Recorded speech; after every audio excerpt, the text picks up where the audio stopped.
Now, a monitoring group says the Turkish army and allied militants have taken control of a key northern town from Kurdish forces. According to the Syrian Observatory for Human Rights, Turkish troops are now in full control of the town of Jindires. The UK-based pro-opposition monitor also says the capture of Jindires came after heavy and sustained bombardment by Turkish jets. The town is located southwest of Afrin. Turkey launched the operation against Syria's Kurdish YPG forces on January 20th to push them out of border areas. The Syrian government has slammed the Turkish offensive as a violation of its sovereignty.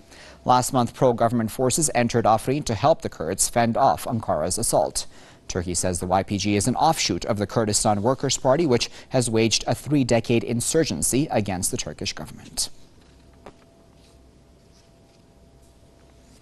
Joining us live now from Indiana is Mr. E. Michael Jones, who is the editor of Culture Wars Online magazine. Mr. Jones, what do you make of Turkey's ongoing offensive in the Afrin region?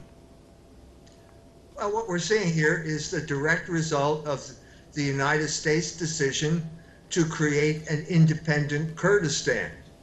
Once they made that decision, it was inevitable that Turkey would invade Syria in order to break up any type of breakaway republic of Kurds in Turkey.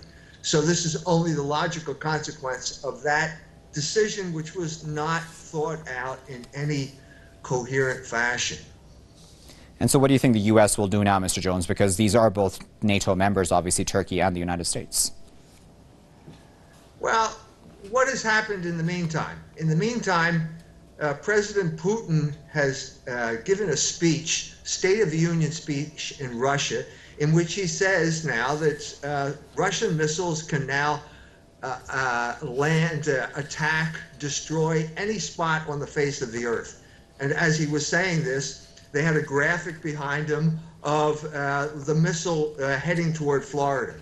This is, if this is true, and I think it is true, it completely changes the strategic situation in the in the Mideast, in the world as well, in the Mideast, of course, because it has now put severe limits on the type of power that the United States can exercise in that arena without incurring severe consequences.